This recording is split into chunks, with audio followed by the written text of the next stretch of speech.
Frost! Arcane! Frost! Arcane! Shut up, I'm fire! Well, I'm actually Flame, but that's not important right now. What is important is that you start playing Fire Mage properly with our quick and easy beginner Fire Mage guide. We got them all: Talents, Covenants! Soulbinds, Conduits!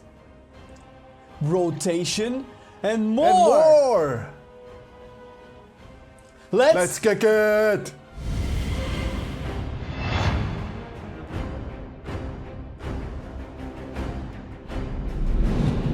But before we get into the juicy stuff and feed your curiosity with information and love, how about you reciprocate and click that lovely subscribe button plus the bell thingy in order to help us help you even more. We appreciate and love every single one of you guys for all the support you provided. You can be even more awesome by hitting the like button, and the algorithm god will allow us to keep being just as awesome for you. On the first row, you want to go for Searing Touch due to the late fight bursty nature it provides and the huge mobility. Scorch completely replaces Fireball in your rotation while the boss is under 30% HP, and that's during the most difficult part of the fight. Second row gives us Shimmer, which is by far the best talent here due to the extra maneuverability it comes with. Having 2 charges and the ability to be used while casting makes it a pretty much no-brainer, so you can reposition yourself from tough situations without even losing DPS.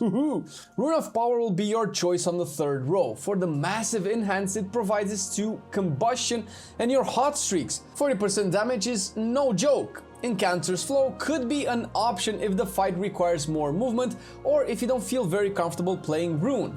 Fourth row's Flame On is your main choice due to the amazing amount of control it provides to your heating up / hot streak conversions. Fire Blast is your go-to ability when heated up and want to make sure you get hot streaks out constantly. 1 extra charge on it with a 2-second cooldown reduction is too good to miss on. If the fight requires a lot of AoE burst, then you could also go with From the Ashes, for M+ mostly, to get that extra mastery going on. However, it is debatable if it even passes Flame On in its efficiency. Frenetic Speed takes the lead on the 5th row for mobility reasons, the other 2 options being mostly used in PvP for fights that require more control. Tier 6 is somewhat debatable due to the unknown number of enemies in your AoE. Flame Patch would be the go-to option mostly for the extra damage it provides if the targets will stay in one place, which usually happens depending on your tank. Conflag could be the lead here if there are up to 3 enemies, and Living Bomb becomes better with the increase of enemies in the explosion. Kindling is your main choice on the last row, as it massively decreases your combustion cooldown every time you crit with your main spells, which is your core burst tool. Meteor is acceptable if you want another big cooldown along with combustion, but it is quite dependent on the amount of targets hit and them not moving. Pyroclasm is a powerful talent, but it relies too much on RNG and the ability to stand still for 4 seconds.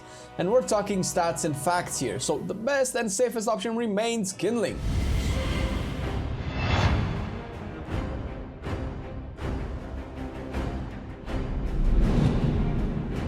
Hey, nice loot! Do you need this item? What do I actually want to choose for my mage though? Well, when talking about stat priority, you will always want to sim your character first and see what fillers you need, as the lower a stat goes, the higher its value becomes. However, as a general rule of thumb, intellect is your primary stat, found on cloth gear. Clearly, it increases your spell power and the damage done by your abilities as a consequence. So eye level is your best friend, followed by the secondary stats, haste, which takes the second place, with ease due to the fact that not only it lowers your cast times, but it decreases your Fire Blast cooldown and global cooldown between instant spell casts, which turns you into an absolute beast while combusting. Mastery is next, and its value is strictly tied to how often you can spread your ignite on your targets and the cooldown of Phoenix Flames, which procs the spread. Since the recent changes to the way Ignite splits between targets, Mastery decreased in value even in AoE fights where it's just much better to use Flame Strike instead of Pyro with your hot streaks. Verse is pretty much at the same level, with Mastery giving you raw damage boost overall and crit takes last place, being the least impactful in your DPS. As for enchants, you want to use Sinful Revelation on your weapon for the 6% damage increase, which, if paired with your cooldowns, can cause serious damage. Your chest will always get Eternal stats because 30 more stats are just a no-brainer. So not for me. Eternal Intellect for your bracers will just contribute to that juicy spell damage, and Speed of Soul for your boots, because, well, there aren't other options that can actually help. Finally, your cloak should get Fortified Avoidance for more survivability on tougher fights. The best gems will always depend on your current stats, as mentioned before. Sim yourself. You want to keep just the right balance between your secondary stats and not go all out in one direction.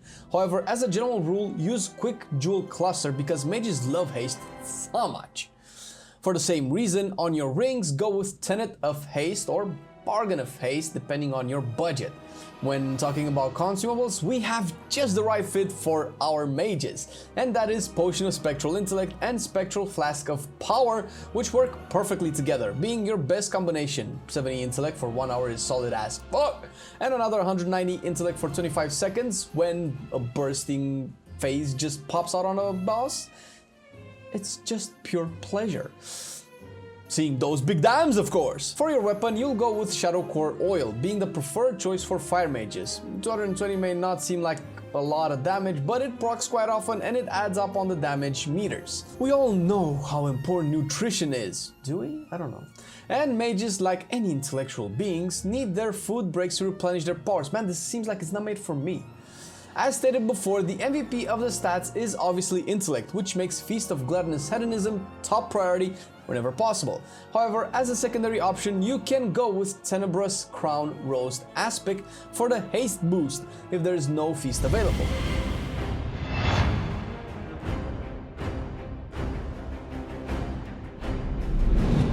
The differences in DPS are not huge between covenants. However, the number one choice and my personal favorite would be Night Fae. Why? Well, for several great reasons. Extra AoE options with Shifting Power, which can deal quite some damage when there are plenty of enemies stacked up. Not only that, but while channeling this ability, you reduce your other cooldowns by 10 seconds, which is major, making it a great finisher after exhausting your full burst of AoE. Pair this up with Soul Shape and you get even more mobility as a mage, transforming you into this beautiful azure blue Vulpine that lasts for 12 seconds, giving you a 50% speed boost and letting you blink once every 4 seconds. And the questing area is just gorgeous. Haha, in your face, Venthyr! Damn vampires. Now, going deeper in the Covenant's benefits, for the moment, the best fire-specific conduits are Infernal Cascade, which increases your fire damage by 9% whenever using Fire Blast, while combusting, stacking up to 2 times for a total of 18%. This amount is increased by your intellect as well, which makes it even crazier. The second one is Controlled Destruction, which increases your Pyro's damage by 4%, again being influenced directly by your intellect. Since Pyroblast is your main damaging ability, there is no debate here.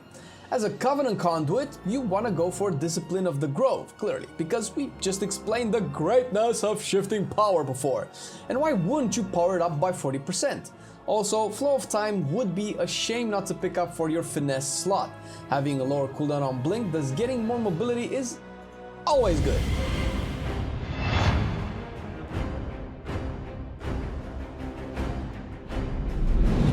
The top picks for your trinkets will be Dreadfire Vessel and Glyph of Assimilation. Pretty self-explanatory, right? Well, great chunk of intellect paired with a powerful set of procs of damage just turn you into an absolute beast. Your damage meter will explode like a pyroblast and your mate's respect will now last.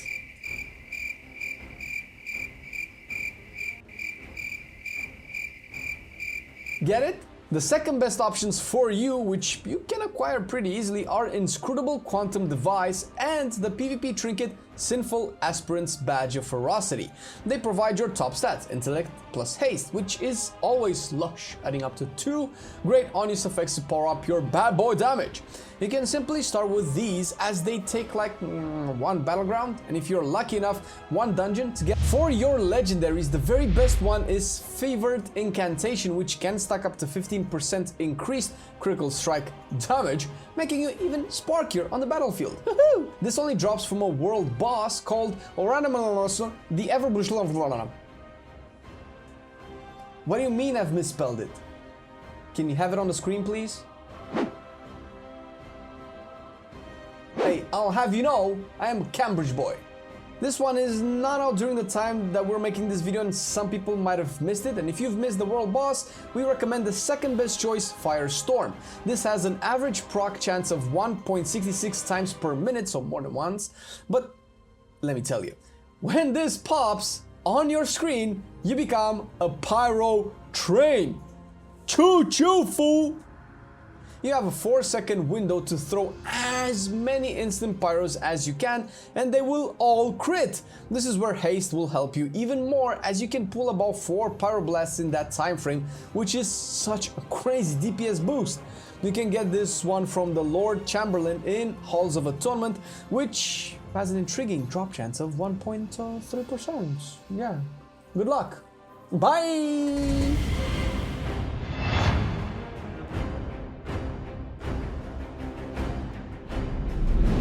Your main goal with fire is to proc as many hot streaks as possible, as often as you can. The main rotation would be spamming fireballs until you get a crit, when you want to use Fire Blast to follow it up with a Pyroblast. When the boss goes under 30%, you just replace Fireball with Scorch and let the crits flow. Now, taking your big cooldowns into consideration, you have the following rotations depending on the number of targets. 4 seconds before the pool, hard cast Pyroblast. Use your DPS trinket and start casting a Fireball straight after. Just before the Fireball cast ends, pop Combustion and use Fire Blast. Cast Pyroblast with Hot Streak, then use Fire Blast followed by Pyroblast and repeat until you're out of Fire Blast charges. Now use Phoenix Flames followed by Pyroblast and repeat until you're out of these charges as well. And then when Fire Blast and Phoenix Flame charges are spent, cast Scorch, then Pyroblast. When Combustion is about to fade in a second without a Hot Streak buff, then cast Dragon's Breath for maximum damage.